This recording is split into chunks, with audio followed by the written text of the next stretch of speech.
Today, together with you, we will talk about one of the greatest women of the East. A woman who arrived as a slave, rose to the highest rank in the empire, fought alone against everything, and became one of the most beautiful women of her time.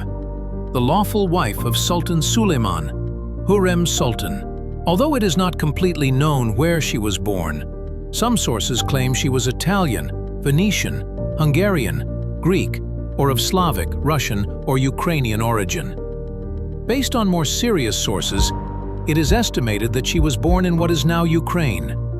This woman, born in Ruthenia, remains one of the greatest mysteries of history, especially regarding her real name.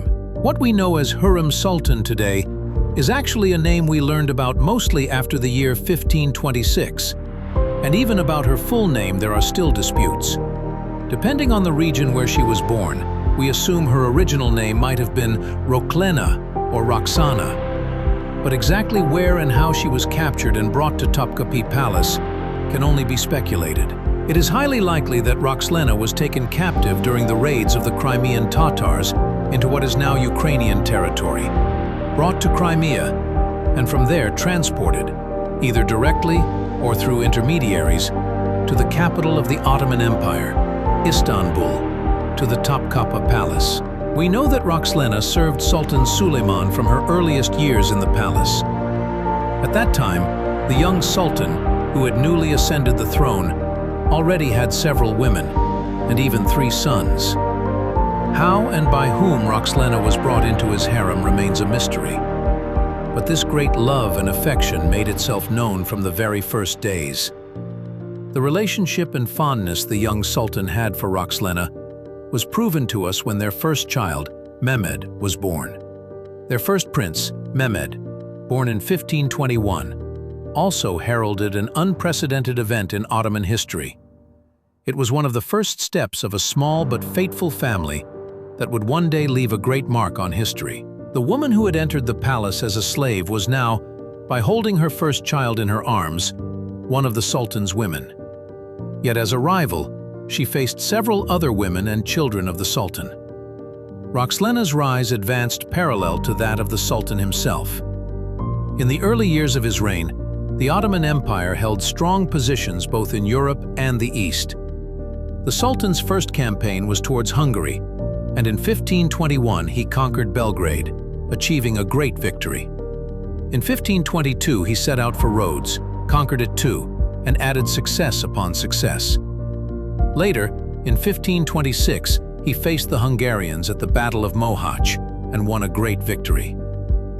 By these years, Roxelana already had 2 more children with the Sultan, Hürrem Sultan and Shahzada Selim. It is from this period, around 1526, that we begin to receive the first clear information about Roxelana. In a letter sent by the Venetian ambassador to his country, and in several other sources, Roxelana is mentioned. From then on, we will come to know this woman not as Roxelana, but as Hürrem. Although it is not precisely known who gave her this name, most likely Sultan Suleiman himself, the meaning of the name, the cheerful one, the one who brings happiness, reflects how deeply the Sultan loved her. The Ottoman palace was mainly divided into 2 parts. The first was the Old Palace, called the Eski Saray, which Fatih Sultan Mehmed used as a residence after the conquest of Constantinople. Later, with the construction of the new palace, the women of the Sultan began residing there. During Sultan Suleiman's era, the Sultan's harem, his women, lived in the Old Palace, while the Sultan himself and the state officials resided in the new palace. Thus, Hürrem spent her early years in the Old Palace, where she received special lessons, Turkish, dance, arts, weaving, etc. Learning to live with other women in the Ottoman harem, Hürrem often received visits from the Sultan, who would send her love letters and poems even when he was away on campaigns. In the years that followed, they would have 3 more children, and their family would grow even larger. Unlike the sultans before him, Suleiman did not treat his relationship with Hürrem as merely that of a master and a concubine. As we will see later, he freed her and even married her legally. In the earlier periods, especially after Mehmed II. Ottoman sultans no longer married the women of their harems. They would only have relations with them. And once a woman bore a son, that relationship, at least the physical one, would end. This had become a strict state tradition. However, Suleiman broke this taboo and created a true family on the Ottoman throne. Unlike his predecessors, he did not end his relationship with Hürrem. He continued to live with her and love her. In the Ottoman palace, women were not regarded as political figures, but only as mothers of princes. After giving birth to a son, their relationship with the Sultan would end, and they would focus on raising their child. When the prince came of age, his mother would accompany him to the province, Sanchak, to which he was assigned, such as Manisa, Konya, Amasya, or Kütahya, and there oversee his household and administration. But Hürrem broke this rule as well, creating a unique exception in Ottoman history, of course, with the Sultan's support. When the Sultan went on campaigns, Hürrem would always send him letters. Considering that the Sultan spent more than 10 of his 46 years of reign in military campaigns, the two were often separated. During these times, the Sultan and his family would also spend time together in summer residences such as Edirne, participating in hunting ceremonies and other events. The marriage between Sultan Suleiman and Hürrem took place around the year 1533. By that time, Hürrem already had 6 children by the Sultan. She had begun residing permanently in the new palace, Topkapı Palace, and her relationship with the Sultan had become even deeper and more intimate. This union surprised many within the Ottoman palace, and some even considered it an act that defied long-standing imperial traditions. As Hürrem's influence in the palace grew, so did the number of her enemies. Her greatest rival was Mahidevran, the mother of Sultan Suleiman's first son, Shahzada Mustafa. Mahidevran had long held the title of chief consort and enjoyed great respect in the palace.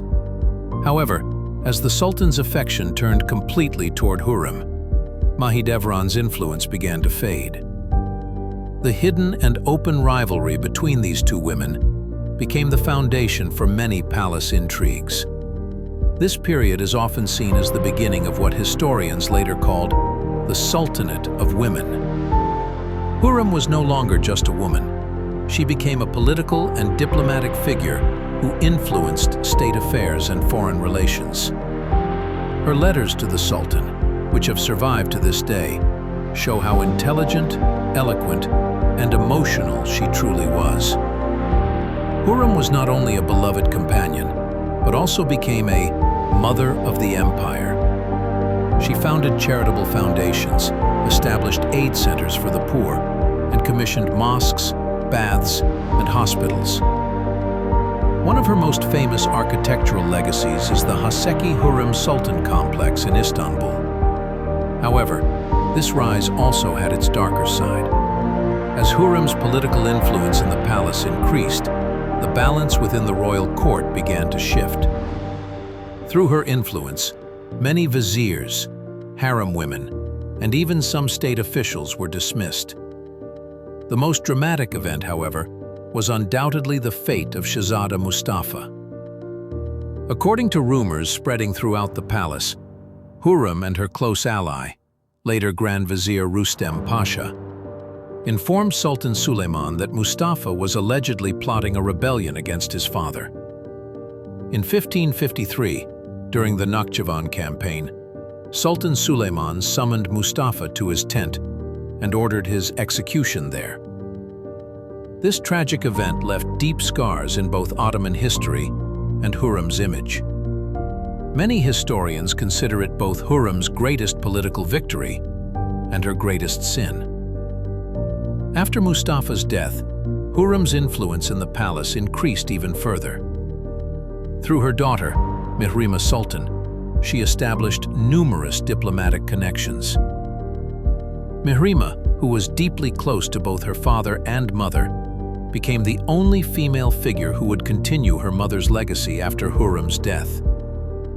Hürrem's final years were marked more by health problems than by politics. Having long been one of the most powerful and influential women in the palace, she eventually dedicated herself to her faith and her family. She passed away in 1558 in Istanbul and was buried beside the man she loved, Sultan Süleyman, near the Süleymaniye Mosque. This was not merely the story of a woman. This was the story of a slave girl who achieved the impossible, left her mark on history, and changed the destiny of an empire. Hürrem Sultan forever inscribed her name as one of the most talked about women in Ottoman history.